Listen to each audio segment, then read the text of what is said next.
Chers amis, mon propos aujourd'hui, c'est la discrimination systémique des travailleurs issus de l'immigration en Europe. Je vais baser mon propos sur l'énoncé du problème et puis un certain nombre d'analyses sur les raisons qui font que ce problème existe, ses effets et enfin quelques recommandations en tant qu'éducateur social. Alors le problème, le voici, dans l'espace économique européen, on constate que le taux d'emploi des autochtones, ceux qui sont nés dans cet espace économique, dans l'Union européenne, représente 70%, tandis que le taux d'emploi des personnes issues des pays hors Union européenne représente 50%. Il y a une différence de 20% entre le taux d'emploi des uns et des autres. Bien sûr, un certain nombre de personnes pourraient interpréter ça comme étant la volonté des uns de rester au chômage, de profiter de nos lois sociales. La réalité est probablement bien plus complexe, d'autant plus que ces chiffres sont accompagnés d'autres que nous donne l'OCDE, qui date de 2019, et qui dit que sur le marché de l'emploi, les personnes issues de l'immigration hors Europe sont aussi caractérisées par un taux de surqualification de 40%, alors que ce taux de surqualification est de 20% pour les natifs. Que veut dire surqualification? Ça veut dire que les personnes, 40% des travailleurs extra-européens, travaillent à des niveaux bien inférieurs à ce qu'ils pourraient prétendre en regard des diplômes qu'ils ont. Ça veut dire que leurs diplômes ne sont pas reconnus, ne sont pas pris en compte. C'est évidemment pas de manière volontaire que les personnes arrivent à cette situation. C'est que là également, on voit se poindre une forme de discrimination. Et enfin, un dernier chiffre que je vous donne, c'est qu'en moyenne, on constate que les travailleurs étrangers issus d'immigration hors-Europe gagnent en moyenne 40% de moins que les natifs. Donc là également, c'est probablement pas une volonté des travailleurs de gagner moins. Quand ces données, bien d'autres au niveau global, européen et des enquêtes au niveau local sont combinées, qui donc sont légion dans la littérature, on constate qu'il y a effectivement une discrimination qui n'est pas possible d'appeler autrement qu'une discrimination systémique. Alors, qu'entend-on par discrimination systémique sur le marché de l'emploi? C'est que tout d'abord, euh, quand les chiffres sont aussi massifs, les observations sont aussi généralisées, et il n'est pas possible de parler de discrimination individuelle qui porte sur des petits groupes, etc. Il y a de manière systémique dans notre marché de l'emploi un fonctionnement qui fait que, de façon, systématique, on met un certain nombre de travailleurs aux côtés de leurs droits et en deçà d'un niveau d'égalité. Alors, ces différents types de discrimination ont été analysés par des psychologues sociaux, mais aussi par des économistes. Et les deux se rejoignent et se résument, si vous voulez, de manière utile dans le cadre d'une éducation citoyenne, les types de discrimination auxquels sont soumis les membres de minorités, qu'ils soient d'origine étrangère ou d'autres types de minorités, par exemple LGTB ou les femmes d'ailleurs. On distingue deux types de discrimination. Discrimination dite par goût, d'une part, et discrimination appelée statistique ou probabilistique, d'autre part. Donc, les discriminations par goût, en fait, amènent à juger positivement les personnes que nous estimons nous ressembler, et inversement, à juger négativement les autres, les personnes que nous n'estimons pas nous ressembler. Donc, ce penchant explique aussi les entre-soi qui pullulent dans notre espace, non seulement économique, mais dans l'espace social en général, mais particulièrement dans l'espace économique. Et appliquée au marché de travail, cette disposition conduit par exemple les employeurs à préférer des travailleurs, interagir avec des travailleurs qui peuvent leur ressembler ou semblent leur ressembler. C'est pareil également, ici on parle des employeurs, c'est pareil aussi pour l'ensemble des travailleurs. Et on constate aussi des formes d'ethnostratification où des travailleurs d'une origine ou de caractéristiques similaires se ressemblent, qui se ressemblent, s'assemblent en fait. Eh bien, cette discrimination dite par goût donne lieu, quand il se massifie, quand il se renforce avec les différentes observations que nous venons de donner, donne lieu à ce qu'on appelle cette discrimination systémique à l'emploi. Autrement dit, de juger les personnes sur le champ de l'emploi, dans le cadre, par exemple, des processus d'embauche, des processus de qualification, des processus de promotion ou des processus de formation continuée, de les discriminer, de choisir les uns et rejeter les autres sur base des raisons autres que, ou strictement autres que leur capacité professionnelle dans le champ considéré. Si évidemment la discrimination se portait sur leur capacité professionnelle ou sur leurs compétences, leur diplomation dans le champ concerné, ce serait évidemment normal, puisque le fonctionnement du marché de l'emploi nécessite ces discriminations. Par contre, quand on parle de discrimination par goût, quand vous préférez quelqu'un en fonction de sa couleur de peau, en fonction de l'absence de son accent ou du type de son accent, en fonction de son âge, en fonction de l'école où il a fait ses études ou du quartier où il vit, sa nationalité, son origine, etc., etc. Évidemment, vous êtes en train de commettre une discrimination. Ce n'est non seulement pas une opinion émise, hein, liberté d'expression, mais en plus, dans la plupart des pays occidentaux, c'est un délit. Cette discrimination-là est un délit. Mais on constate que nos lois ne sont pas capables de lutter contre cette situation, puisque les chiffres sont là pour appuyer la thèse, selon quoi, malgré l'appareillage dont nous disposons au niveau juridique, au niveau lutte, au niveau inspection du travail, au niveau formation, éducation et discours contre la discrimination, eh bien, les réalités de discrimination sont, semble-t-il, assez généralisées. Eh bien, le deuxième type de discrimination qu'on assiste sur le marché de l'emploi, qu'on appelle probabilistique ou statistique, qui ont été aussi décrits par des économistes comme Kahneman, par exemple, eh bien, se base sur un discours non pas relevant du sens commun comme le précédent, mais relevant d'un sens pragmatique, en fait, des calculs des risques et des bénéfices. Effectivement, un employeur ou même un employé, dans le cadre de ses relations avec d'autres collègues, va juger plus intéressant d'avoir, encore une fois, des personnes qui sortent d'ensemble connus. Par exemple, des gens qui ont fait leurs études plus ou moins dans le même genre de scolarité, des personnes qui ont grandi, évolué dans le même genre de parcours, etc. Ce qui va évidemment disqualifier les personnes qui viennent d'ailleurs, en particulier les immigrés font partie de cette catégorie. Ces catégories vont être frappées de stéréotypes discriminants, négatifs, parfois positifs, mais qui ne sont pas toujours à leur avantage in fine quand on regarde, qui vont faire que cette tendance à discriminer va perdurer dans le temps. D'autant plus que si les personnes discriminent, c'est aussi pour des raisons, on a parlé de pragmatisme, afin de maximiser leurs profits, maximiser leur situation. Et ce qu'on constate, par exemple, et les études économiques en économie de travail sont assez péremptoires sur le sujet, c'est que immigrés et autochtones ne partagent pas les mêmes séquences, les mêmes secteurs d'emploi, les mêmes types d'emplois dans les mêmes secteurs. Leur ensemble d'emplois, leur ensemble d'opportunités sur le marché de l'emploi ne se superposent pas ou très peu. Ce qui veut dire qu'il y a une espèce de lutte, pas nécessairement consciente d'ailleurs, qui fait que eh bien, un certain nombre de personnes qui sont déjà arrivées, établies, protégées par cette discrimination par goût, essaient aussi de maximiser leurs bénéfices et de garder leur chasse, à leur disposition et éviter d'autres concurrences. Ce qui fait que les immigrants, ben, c'est telle une loi en fait, ne parviennent pas à accéder aux postes qu'ils veulent, ils ne parviennent à accéder qu'aux postes qu'ils peuvent. Et donc, c'est là qu'on voit une discrimination, un traitement différencié, de fil en aiguille, crée une forme de sélection au niveau de l'embauche, au niveau des politiques de formation et au niveau d'investissement des capacités des uns et des autres. Et donc, ils n'ont pas les mêmes évolutions, ils n'ont pas les mêmes possibilités de carrière. Et donc, on est face à ce qu'on pourrait appeler une discrimination systémique. Maintenant, on pourrait se dire, mais pourquoi combattre finalement une chose aussi généralisée que cela sur le marché de l'emploi, si en plus ça profite aux autochtones? Ben, tout simplement parce que la discrimination est un délit. On vient d'en parler, mais aussi cela doit être combattu évidemment pour des questions éthiques, parce que s'il est inacceptable, cela contrevient au principe de l'égalité entre personnes en droit et en dignité et en opportunité, puisqu'on parle d'égalité des chances dans la plupart de nos démocraties. C'est un principe effectivement inscrit dans nos constitutions, dans les chartes internationales que nos gouvernements se sont engagés de suivre. Mais quand on regarde les auteurs psychologues, sociologues et économistes du travail, il y a d'autres raisons également qui indiquent de combattre ces discriminations, parce que ces discriminations représentent des coûts impressionnants.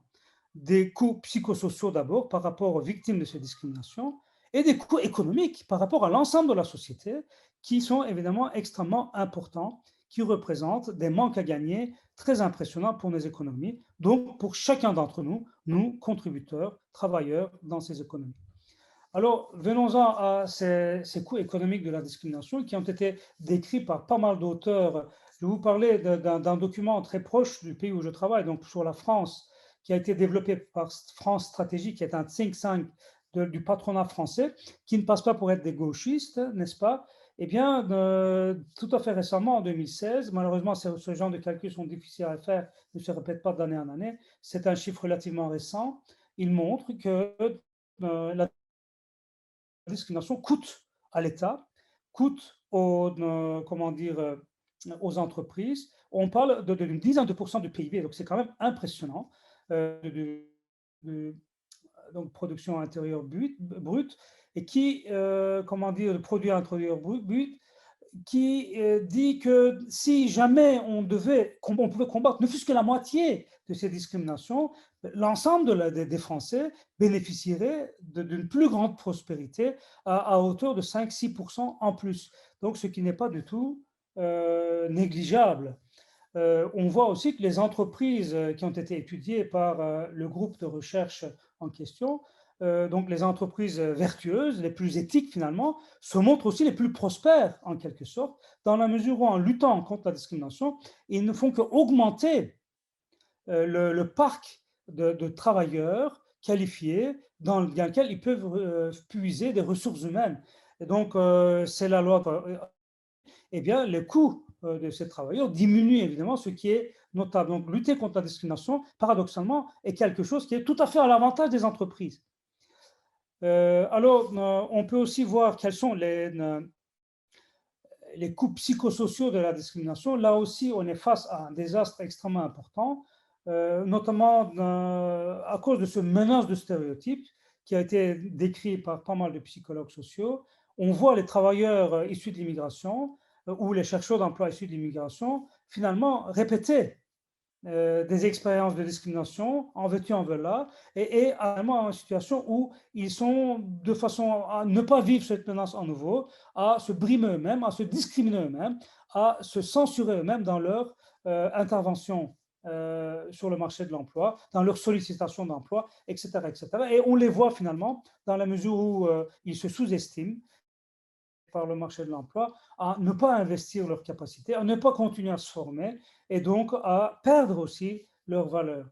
Des travaux synthétiques en épidémiologie ont montré aussi que les personnes qui sont discriminées ont aussi beaucoup plus importantes que les autres des situations de dépression, voire sont sujets au suicide de manière significativement élevée. Donc, vous voyez, le coût psychosocial de la discrimination sont quand même extrêmement lourds pour la société, d'autant plus que ces effets portant sur les victimes dont on vient de parler se massifient. Parce qu'une des caractéristiques de la discrimination systémique, c'est que les effets s'héritent.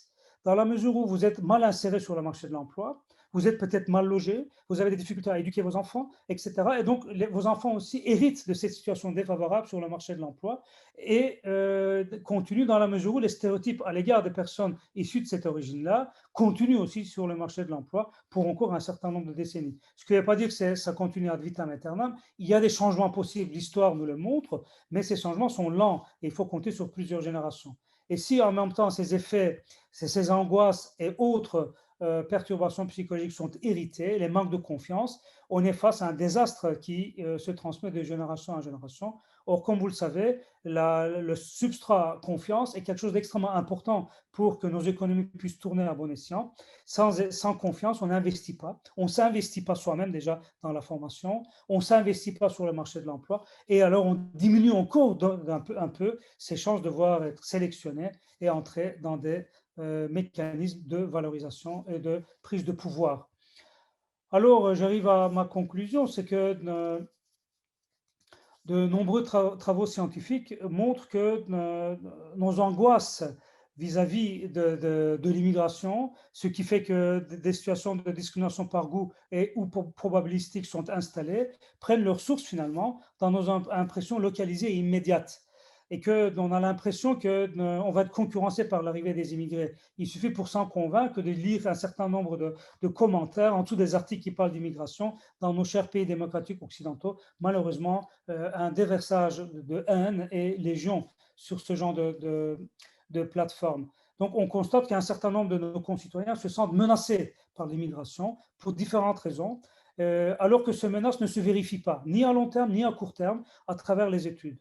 Par contre, on constate que ces inquiétudes peuvent se vérifier de manière extrêmement localisée, parce que l'immigration et les apports de l'immigration dont on a parlé tout à l'heure, dont les bénéfices peuvent être maximisés, les économistes nous apprennent que ces apports d'immigration ne sont pas équitablement répartis dans la société. Si dans un pays, l'arrivée des immigrés permet à un certain nombre de travailleurs de gagner mieux leur vie, parce que plus les immigrés arrivent, plus d'autres travailleurs moins qualifiés, moins chanceux, moins bien insérés, bien que natifs, eux, ils vivent de plein fouet cette concurrence. Donc d'un côté, les personnes plus compétentes sont encore plus valorisées, d'un autre côté, les personnes les moins compétentes sont dévalorisées par l'arrivée des migrants. Et donc on voit aussi pourquoi les discours exclusionnistes, notamment de type extrême droite, prennent leur racine aussi dans ce genre de formation sociale qui sont déjà en difficulté socio-économique. Et plus ces personnes vont vivre dans des grandes villes, qui sont sujets dans un certain nombre de quartiers à la paupérisation, etc., plus ils vont développer, vivre cette angoisse de l'immigration. Donc, autrement dit, l'immigration n'est pas équitable dans ses effets, ni au niveau des différentes strates de la population, ni au niveau de différents espaces géographiques dans nos espaces occidentaux. Et donc, il s'agit aussi pour nos gouvernants de prendre conscience d'un certain nombre de choses, notamment d'essayer de mieux établir un charte d'intégration et un tableau de diffusion des migrants à travers l'ensemble du territoire, de façon à ce que les bénéfices et le coût de l'immigration, parce qu'il y en a un avant d'obtenir les bénéfices, parce qu'il s'agit d'investir dans l'humain, c'est-à-dire des coûts d'éducation, des coûts d'installation dans des quartiers, et bien ces coûts-là soient équitablement partagés. Deuxième chose, c'est qu'on constate ceux et celles qui bénéficient le plus de l'immigration sont des personnes qui dirigent des entreprises, et pas n'importe quelles, les plus grosses en particulier, puisqu'ils reçoivent une main de travailleurs qui sont nécessaires à leur évolution, à leur prospérité. Eh bien, et par contre, on constate aussi que ce sont ce type d'entreprises, par exemple multinationales, qui, par différents mécanismes dont il n'y a pas lieu de parler ici, contribuent le moins à notre prospérité collective. Donc, c'est comme s'ils maximisaient les bénéfices, ils maximisaient, privatisaient les bénéfices, mais socialisaient les coûts de ces travailleurs. Et donc, il s'agit aussi d'intéresser de manière péremptoire les entreprises au coût de l'insertion, au coût de l'accueil des populations immigrées, de façon à ce que cela pèse moins sur notre population et moins possible sur les populations les plus en difficulté au sein, les groupes les plus en difficulté au sein de cette population. C'est ainsi qu'on va rééquilibrer tout en permettant une meilleure insertion, notamment sur le marché de l'emploi, par la formation continuée, par la formation initiale et l'insertion qui pourrait être épaulée par les entreprises, qui est à leur bénéfice en fait. Et on va, désengorger aussi nos secteurs sociaux au niveau de l'insertion et donc faire profiter à l'ensemble de la population et montrer que l'insertion est non seulement possible, mais profitable à tous et également les entreprises y participant.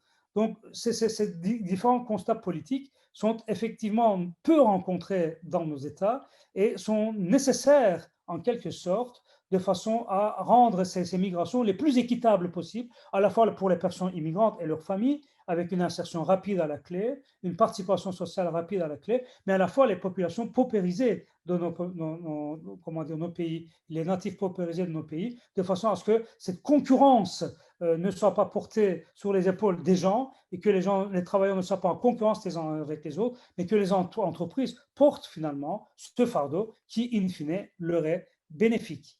Donc, ça, c'est la dimension sociopolitique. Je terminerai avec la dimension plus éducative, dans laquelle des personnes qui travaillent dans l'éducation permanente, la formation continue, comme moi, ont un rôle à jouer. C'est que de façon à ce que les entreprises puissent mieux appréhender, mieux participer à ces efforts d'insertion, il faut un certain nombre de travaux, notamment diminuer les biais cognitifs que les personnes qui sont à des portes clés, on parle de gatekeepers par exemple, notamment au niveau de l'insertion, de l'embauche, de la formation continue, etc., eh bien, notamment les personnes qui travaillent au niveau des ressources humaines, eh bien, ces personnes puissent travailler, participer à des séminaires psychologiques sur l'origine de la discrimination et travailler sur leurs biais cognitifs qui souvent sont inconscients. Ce n'est pas volontairement que les personnes discriminent, mais ils baignent dans un schéma culturel qui l'oriente en fait, d'où la dimension systématique. Et puis, il faut aussi travailler justement sur ces biais systématiques de façon à les objectiver le plus, les décrire le plus avec la parole des victimes, de façon à les rendre sensibles et de façon à aussi les médiatiser et créer une conscience de cela, une réflexion sur l'ensemble des populations sur ces discriminations. Les mécanismes de discrimination positive, dont je n'entrerai pas dans le détail, pourraient contribuer là où les stéréotypes persistent. Mais bien entendu, il faut agir aussi en amont du marché de l'emploi, sur le champ de l'école, de la formation initiale et de la formation professionnelle, de façon à ce que les personnes puissent accéder rapidement au travail. Agir en parallèle du marché de l'emploi, parce qu'il y a plein de structures, d'obstacles discriminatifs qui ne sont pas liés à l'emploi, mais qui sont autour de l'emploi, qui sont liés à la formation professionnelle, qui sont liés à la mobilité, l'accès à la mobilité, qui sont liés aussi à l'accueil des enfants. Les immigrés sont des familles éclatés à travers le globe. Ils n'ont pas nécessairement leurs grands-parents, ils n'ont pas les acolytes pour venir accompagner leurs enfants quand ils travaillent. Donc, ce sont des familles diminuées. Ce sont parfois des familles monoparentales. Donc, on constate qu'il y a des graves problèmes d'accueil des enfants. Si ce problème non plus n'est pas pris à bras le corps, il est mieux fait dans certains pays que d'autres. On crée un biais également discriminant dans l'accès à l'emploi. Enfin, il faut prévenir les risques de conflit. J'en ai donné un exemple entre les populations locales paupérisées et les migrants, dans un conflit possible, ouvrant la voie vers des discours de haine. Eh bien, dans les entreprises aussi, cela est possible. Il faut prévenir ces risques de conflit en mettant en place des services de médiation, notamment médiation interculturelle, en diffusant des guides pratiques. Là, on a un travail éducatif important à faire et en envisageant les accommodements raisonnables, bien connus d'ailleurs de l'autre côté de l'Atlantique, au bénéfice de l'ensemble des travailleurs. Voilà, ce sont des chantiers, ce sont des champs où un travail éducatif, éducation à la démocratie et éducation transformatoire peut tout à fait doit avoir son mot à dire. C'est dans ces champs-là que nous travaillons et notre invitation est de partager ça avec vous. Je vous remercie.